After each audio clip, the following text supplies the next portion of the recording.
Gracias por estar aquí de nuevo con nosotros en esta nueva sección. Luis, ¿cómo estás? Muy bien, Juan. Un gusto estar aquí nuevamente con todos ustedes. Gracias. Pues hoy, si me permites iniciar esta conversación, Luis, con un tema por demás importante. Hemos estado insistiendo en nuestras cápsulas la parte tecnológica y la parte humana.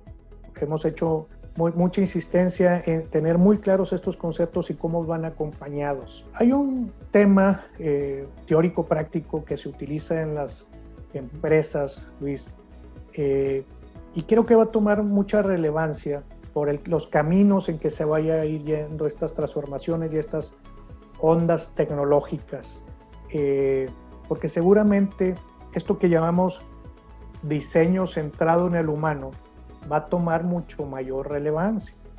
Esta es una metodología que se utiliza para resolver alguna problemática, alguna situación, y consta de varias etapas en donde se puede, y lo importante es que tiene el ser humano o la perspectiva humana como base para estas etapas. A final de cuentas queremos resolver cómo mejorar un proceso, cómo hacer llegar un producto.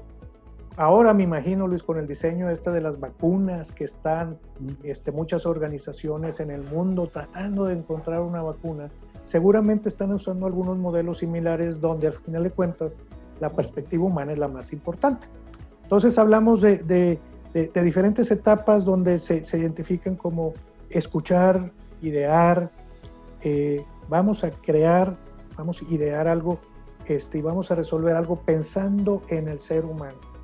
Digo, es muy fácil decirlo, pero la realidad es hablar del ser humano y sobreponer al ser humano significa ponerlo arriba inclusive del tema económico, Luis, los retos que esto conlleva, fíjate, y creo que la transformación digital va muy de la mano con esto. Imaginemos, hemos hablado aquí, las ciudades inteligentes ahora. No solo las organizaciones, sino las propias ciudades o gobiernos locales, junto con la sociedad. Estamos rediseñando ciudades inteligentes, como hemos platicado aquí, con co-creación del público, pero pensado en el público, ¿no? ¿Cuántas veces en el pasado no tenía sentido, por ejemplo, la gente vive en este lugar y las fuentes de trabajo están acá, totalmente alejadas? Pues ahora en estos nuevos diseños centrados en el ser humano seguramente significan un gran reto en términos de planeación y ejecución. Luis, no sé qué opinas al respecto. Claro, porque cuando tú puntualizas el hecho de que estamos enfrentando un entorno en donde pensamos en el ser humano como eje central en el diseño, esto también presupone comportamiento, porque estamos prevaleciendo cómo se comporta el ser humano en este ecosistema. Y fíjate que hay una teoría, también una corriente, que le llaman la economía del comportamiento. Desde el punto de vista económico, o sea, hay leyes que rigen este tipo de principios, pero cuando combinas el comportamiento con la economía, no necesariamente el comportamiento obedece a las leyes económicas, ¿no? Y ahí es donde parece interesante analizar el punto.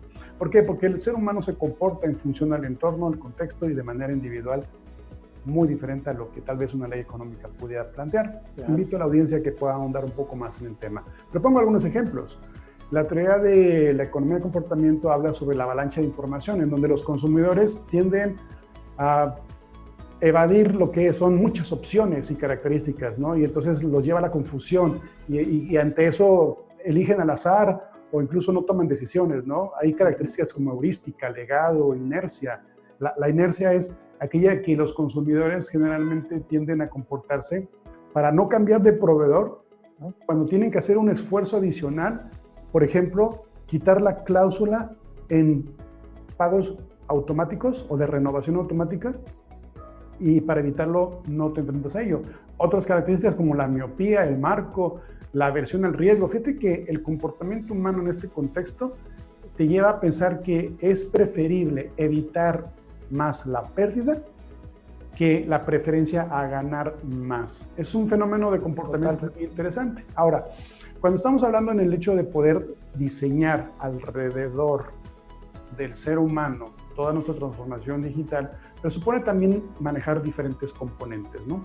Por un lado es que sea deseable lo que estás tú ofreciendo, y deseable va en el punto de vista humano, ya hablamos cómo el ser humano se comporta.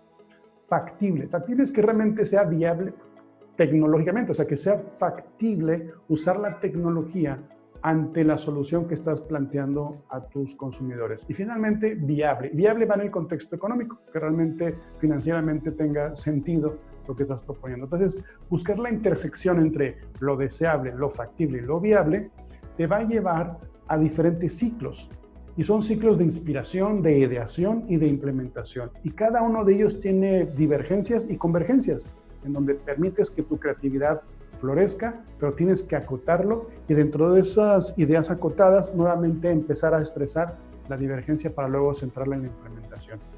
Y bueno, dentro de todo este principio de diseñar y de innovar, considerando al ser humano como centro, existen diferentes técnicas y herramientas, ¿no? Voy a mencionar algunas como la de Design Thinking, una propiamente llamada Human Centric Design, otra llamada Service Design y finalmente el User Experience Design. Como te podrás dar cuenta, todas estas herramientas dependen de la necesidad que tú requieras en diferentes etapas de tu transformación, pero específicamente están enfocadas a que el ser humano es el centro del diseño en todas las etapas. Entonces, de esta manera, pues podemos ayudar a enriquecer nuestro proceso de transformación digital pensando en el comportamiento humano en este contexto económico, utilizando estos elementos que acabo de narrar para poder estar utilizando diferentes técnicas y herramientas que ayuden a lograr este principio de diseño centrado en el humano.